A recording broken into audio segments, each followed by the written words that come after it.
Hi guys.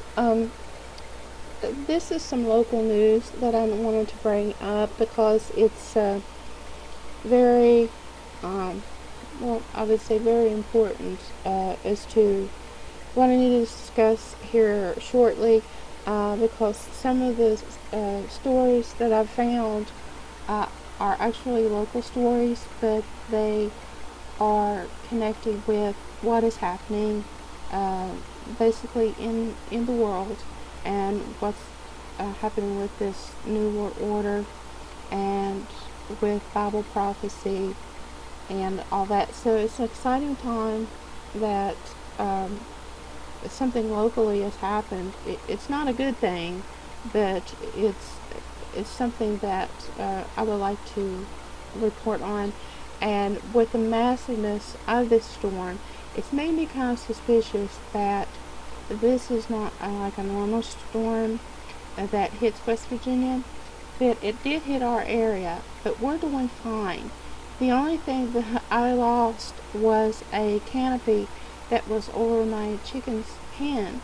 And my chickens were doing fine. I was so concerned, and me being such an idiot was out in the storm. So I basically witnessed the whole thing and watching the canopy be blown away, twisted into bits, and it was made of steel rods, the legs of it, and it was just twisted all to pieces. But my chickens were fine, and something just told me to open up there's a back door to their coop. So something just told me to, open up everything, open up their nesting box lid, the back door, and always keep the front door open in case they need to go in later, because they put their own selves to sleep at the nighttime around 9 o'clock. And but anyway, they were doing fine. They were a little scared though about what was going on, but they ran inside and they were doing fine, and their coop was fine. So it was sturdy, substantial. So I did a job of putting it together, building it. Plus, I have another coop that I'm building. So hopefully, I can get to show you guys when I get that project completed. And I'm doing a lot of projects too. So that's probably why I haven't been on very much. So I'm going to stop jabbering and report this. Anyway, it said that yesterday, uh, this is when the event happened, that a massive storm hit our area. And this picture here shows the nitro area. And it said the day triple digit heat actually brought on, I don't know if it brought on this storm, but the storm was very extreme.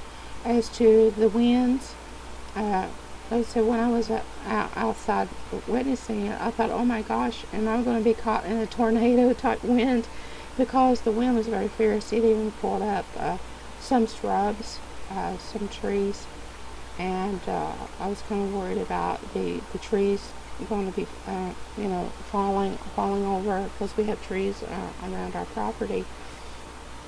And there were heavy rains, and it was just really big, and I got scared there being out in it, because I ran into the chicks' pen and to see how they were, see if they were okay. And actually, I was just risking my life trying to do that. But the Lord was with me. At the same time, I was praying. I thought, well, Lord, if it's meant for me to be with you, then I'll probably die in the storm, a tree falling me or something. But it didn't happen. So he watched over me, and he watched over all of us. And my other babies are doing fine. I got 4 new baby chicks. And says the story here is just basically a short story about what had happened. And we were out of power for actually over 24 hours. So we finally got our power back on.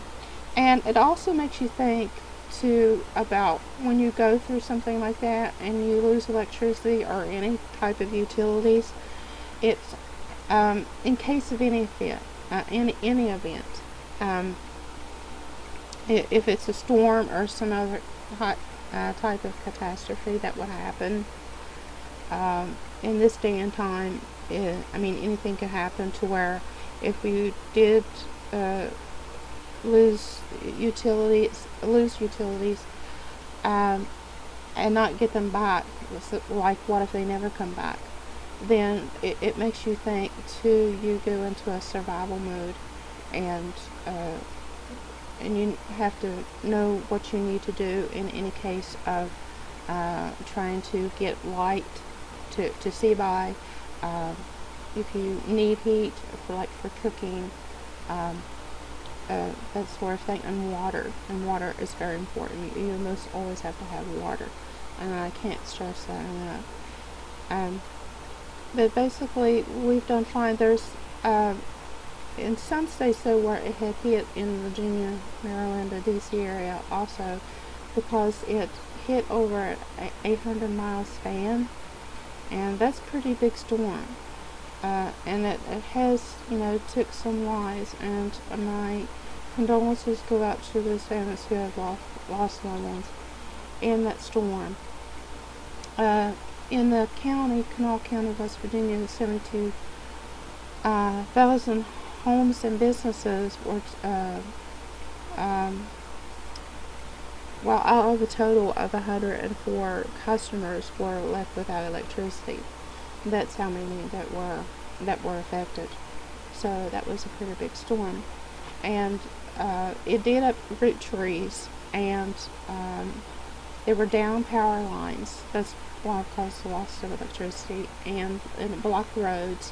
The debris blocked roads, and it disabled traffic lights, and most everything was just brought to a halt. And a strange thing about though where I lived, it really didn't stop the traffic here. It seemed like more people were coming out of the area where I lived and leaving instead of staying home. I don't know if what their situation was, but it seems like there were more traffic and situations like this also.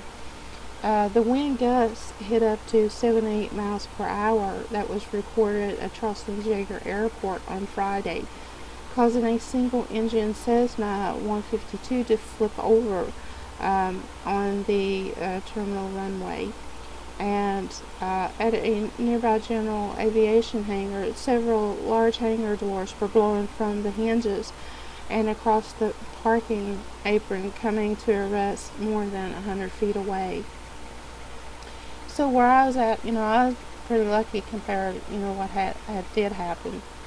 And the late that afternoon and early evening, the commercial flights from Jaeger were diverted to Lexington, Kentucky, and Tri-Cities, Tennessee, while one departing flight to Charlotte, North Carolina was canceled.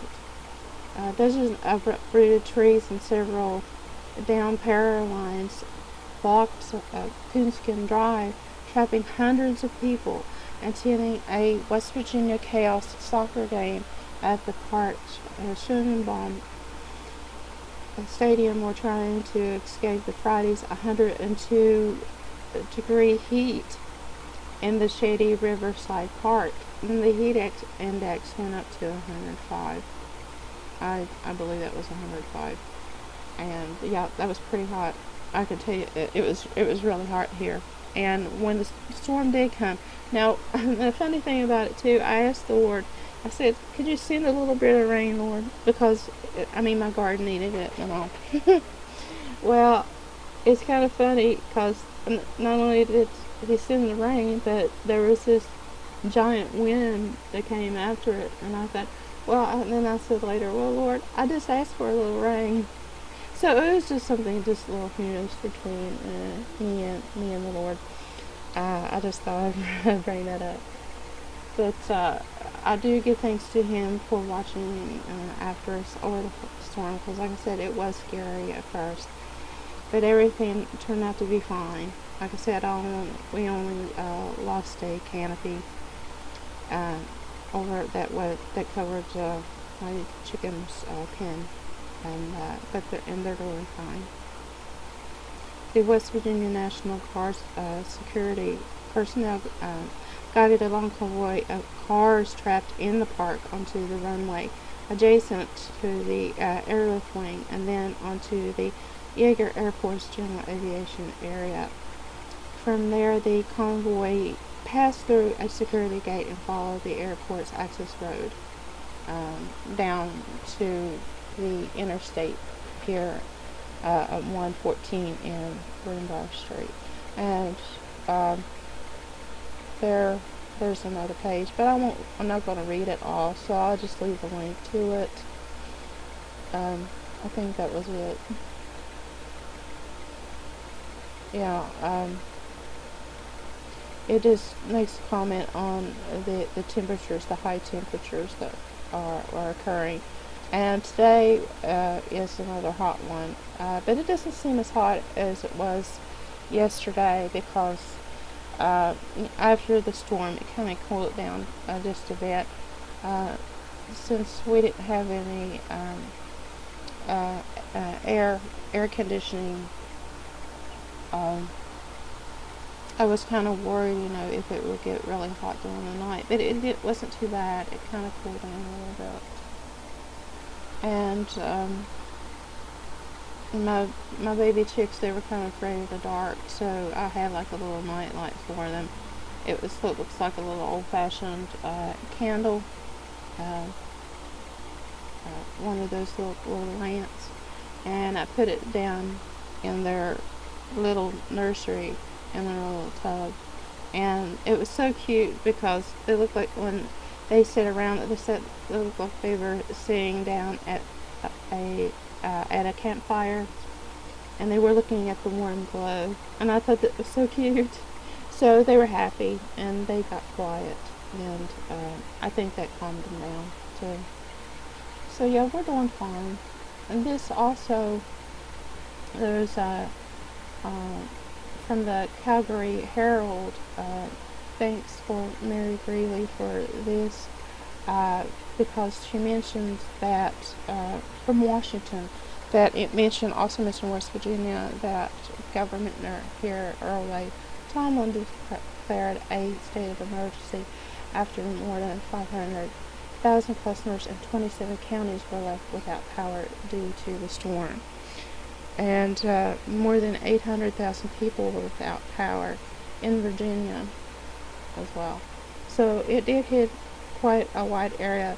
But I don't know if I mentioned this earlier, but I am kind of suspicious about the size of the storm. Could it be they're using HARP again, maybe? I don't know.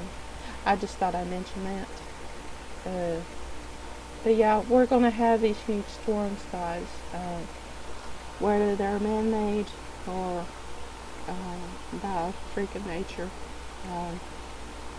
But we have an awesome God who knows everything. He's in control of everything.